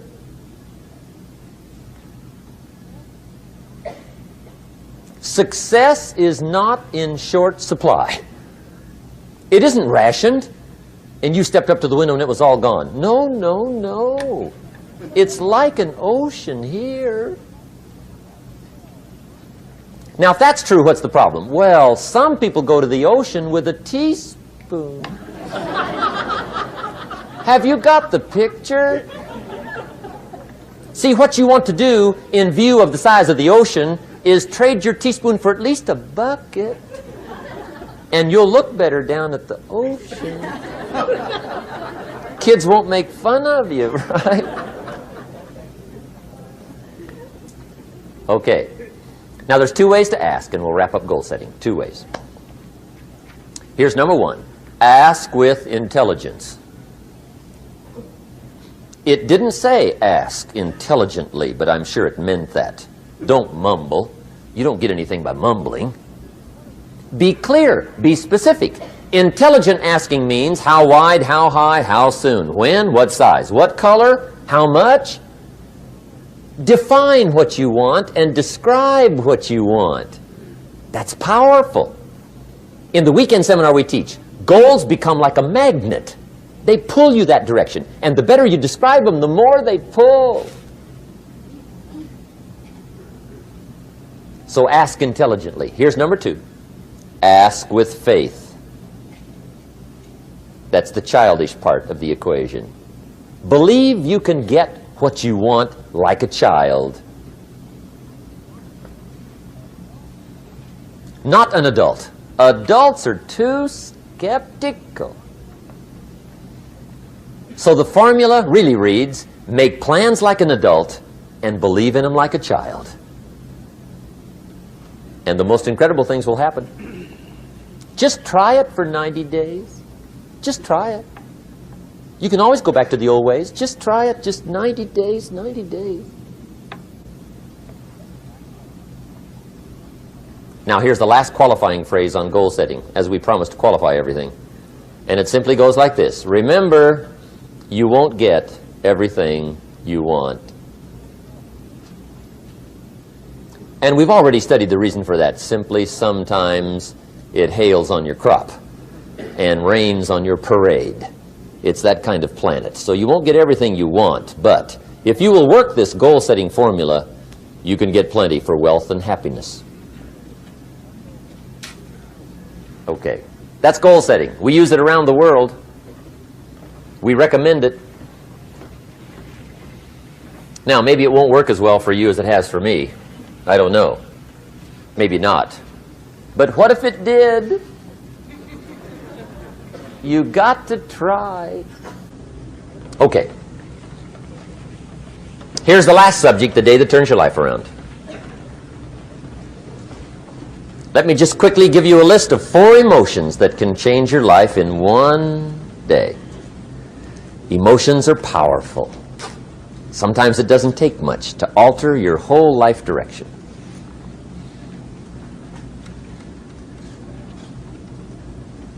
Okay, here they are. Number 1, disgust.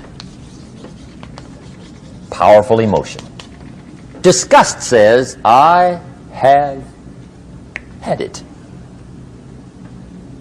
See, that could be the day. The day you can say, I've had it.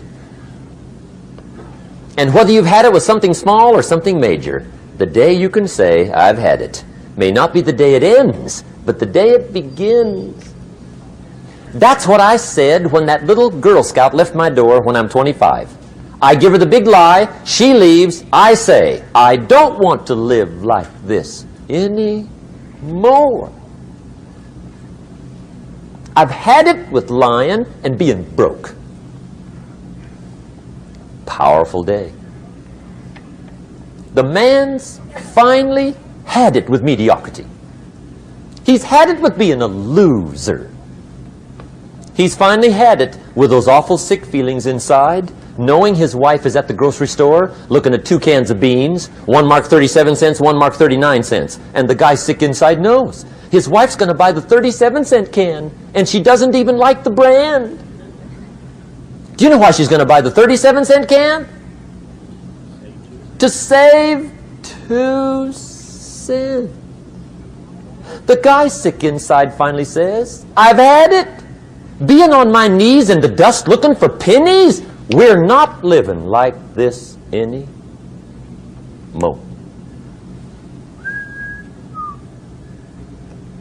Could be the day that turns your life around. The day you can say, I've had it. He walks into his closet and rips everything in it to shreds and says, I've worn this embarrassing stuff for the last time. And not only will I never wear it again, no one else will ever wear it again.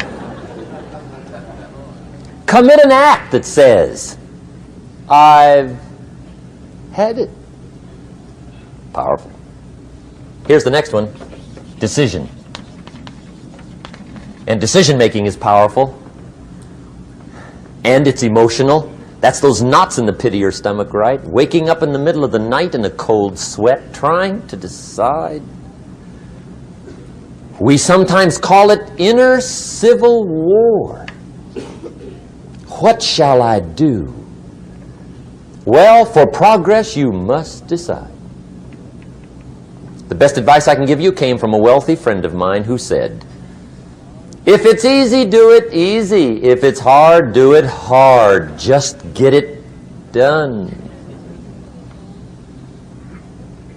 If you went home tonight and in the next few days cleaned up a whole list of decisions, that might furnish enough inspiration for the next 10 years. I found this out many times after you've decided. Getting on with it is easier than deciding. Sometimes decision is the toughest part. Here's the next emotion, desire, wanting to bad enough. And I don't know how to tell you to want to. That's something you've got to come up with. There's 2 things I know about desire. Number 1, it comes from inside, not outside. You don't send off for it. Number 2, I know desire can be triggered by something. Who knows what it might be? Sometimes desire waits and sleeps for something to happen. Maybe it's a book, maybe it's a song, maybe it's a sermon, maybe it's a lecture, a seminar, maybe it's the conversation of a friend, a happening, an event. Who knows? The best advice I can give you is what I give my staff. It goes like this: welcome every human experience. You never know which one is going to turn it all on. Even the bad experiences. Sometimes from the bitterest experience comes the greatest awakening. So let down the barriers, take down the walls. The same wall that keeps out disappointment keeps out happiness. Let life touch you. Don't let it kill you, but let it touch you. Here's the last one. This one's powerful. Resolve. Resolve says, I will. Two of the most powerful words in the language. I will. Benjamin Disraeli once said, nothing can resist a human will that will stake even its existence on the extent of its purpose. Shortly put, I'll do it or die. See, that's powerful. That could be the day that turns your life around. The world has a strange way of stepping aside when somebody says, I'll do it or die. The man says, I will climb the mountain. They've told me it's too high, it's too far, it's too rocky, it's too difficult, it's never been done before, but it's my mountain, I will climb it. Pretty soon you'll see me waving from the top. Or dead on the side, because I ain't coming back.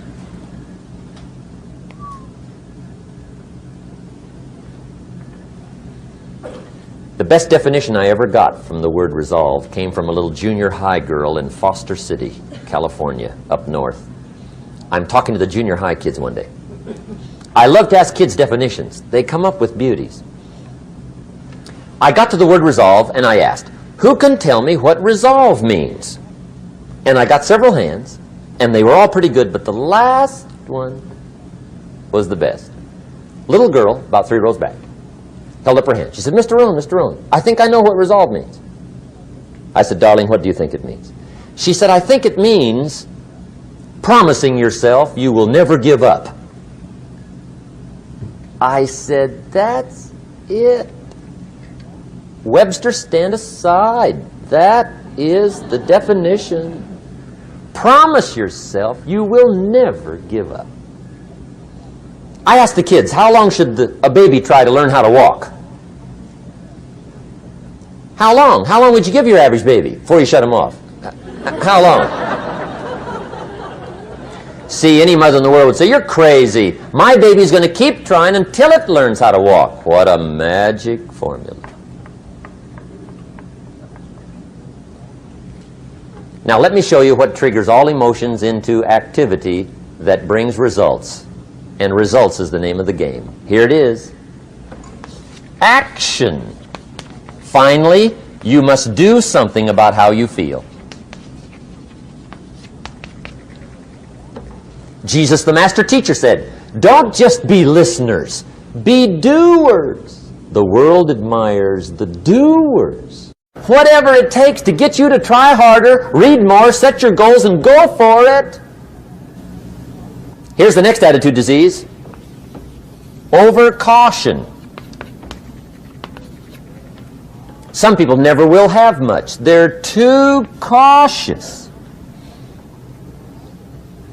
Now, you can also be too reckless, but you can also be too cautious. This is called the timid approach to life. And my caution was always the risk. Risk used to drive me right up the wall. I used to say, what if this happens? It's called the language of the poor. What if this happens? And on top of that, if this was to happen, look at the fix I'd be in. I better not try. I could always ace myself out.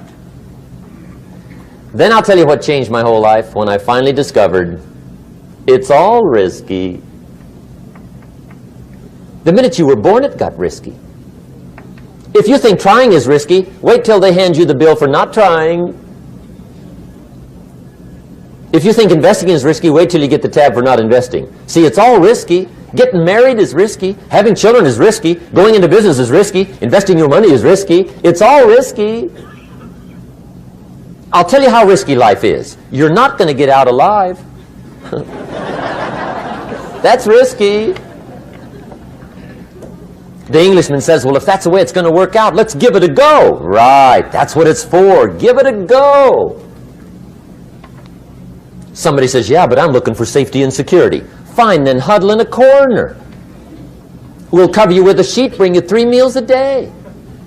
And we'll protect you, feed you, look after you, care for you. We won't let anything happen to you. And you'll probably live to be 100. The guy said, well, yeah, I'd live to be 100. But what a way to live. Right. What a way to live, safe and secure. Don't ask for security. Ask for adventure. Better to live 30 years full of adventure than 100 years safe in the corner. And see, it's not important how long you live. What's important is how you live. Here's the next attitude disease. We're almost through with this motley list. In fact, we're almost through. Hang on. The next one is pessimism. Pessimism, the deadly disease of always looking on the bad side, the problem side, the difficult side, checking all the reasons why it can't be done. The poor pessimist leads an ugly life. He doesn't try to figure out what's right. He tries to figure out what's wrong. He doesn't look for virtue. He looks for faults. And when he finds them, he's delighted. How ugly. This is the poor guy who looks through the window, doesn't see the sunset. He sees the specks on the window.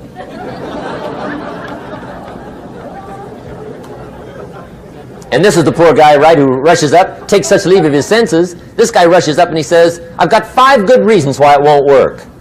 He's so dumb he doesn't know. All he needs 1. He's got 5.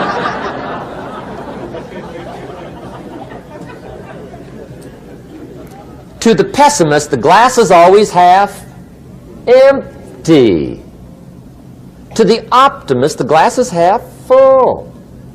Why would the same measure affect people 2 different ways? Answer, it all depends on how you look at it. Our lives are mostly affected by the way we think things are, not the way they are. The way we think they are affects us most. There's a subject we don't have time to get into tonight called better thinking habits.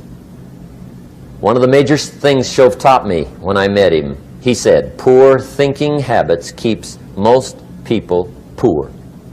Not poor working habits. Most people work hard, but they don't think hard. And Shove taught me that the mind is like a factory, a mental factory. And whatever you think about all day long pours ingredients into this mental factory. And that's what builds the economic, social, financial fabric of your life.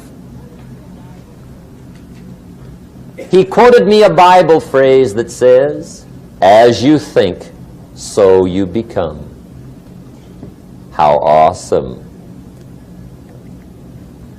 When he talked about poor thinking habits, he had me. I used to start the day reading the morning newspaper. I mean, you can believe that or not. I'd get a cup of coffee and read the paper. I'd load up on wars and riots and murders and stabbings and killings and bank robberies and muggings and car wrecks and tragedies.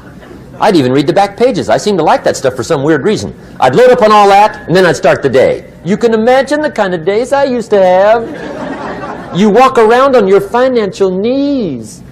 They call you economic peewee.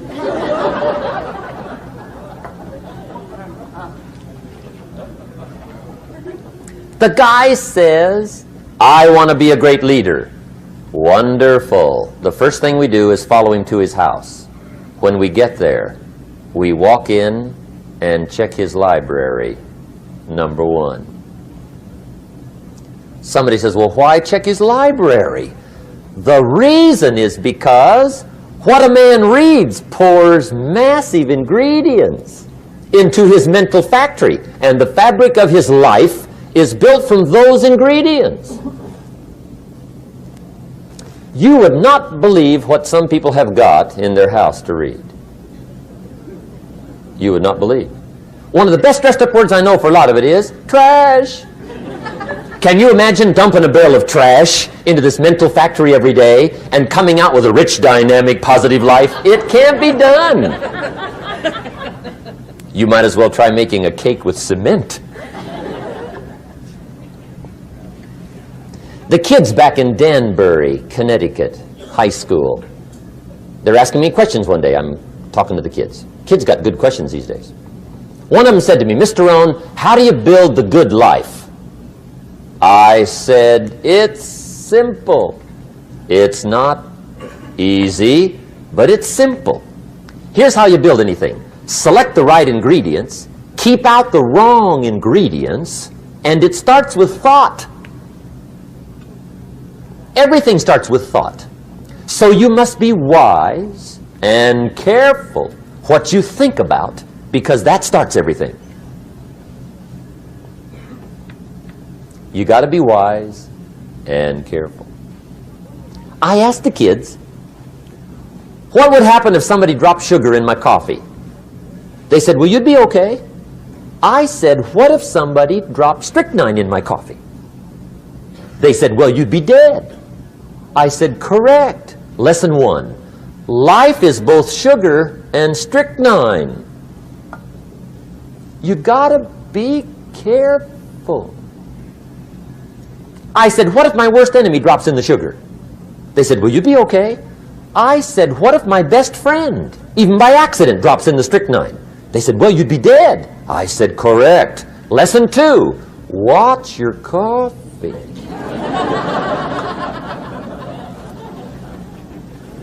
You got to be careful. See, it doesn't matter who hands you the bad stuff. It doesn't matter where you get the bad stuff. It'll still do its damage on your bank account, wherever you get it. Mr. Schoaf gave me one of the greatest phrases when I first met him when he said, Jim, every day stand guard at the door of your mind. How important. Stand guard at the door of your mind. And you decide what goes into your mental factory. Don't let anybody just dump anything they want to in your mental factory, because you've got to live with the results. Okay, here's the last disease, and we're through with this list. In fact, we're almost through. Hang on. The last subject is very brief. The last disease, but this one is deadly. Engage in this one, indulge in it even slightly, and you might as well forget the future, because it's going to forget you. Complaining, crying, whining, griping, a Bible word called murmuring. See, that'll ace your future. Spend 5 minutes complaining, and you have wasted 5. And you may have begun what's known as economic cancer of the bone. Surely they will soon haul you off into a financial desert and there let you choke on the dust of your own regret. I hope I said that well, so you won't forget. It's a deadly disease. If you don't think it's bad, ask the children of Israel of Old Testament fame. Typical of us all, their story just happened to get in the book. Story says, children of Israel were slaves. God performed a series of dazzling miracles and got them out. And now they're heading for the promised land. Remember the story? Heading for the promised land. Tragedy of the story, they never got there. Reason. From day one, they started to complain. They griped about the water. They griped about the weather. They whined and cried and griped about the food. They griped about the leadership. They whined and cried because it was too far, too cold, too hot, too difficult, too miserable. I mean, they whined and cried for years. Finally, God said, I've had it, trip canceled. Or something like that. The story says they died in the desert, never got to the promised land. Which I think means two things. Indulge in this long enough, you get your future canceled. And I guess it also means even God Himself can only take so much.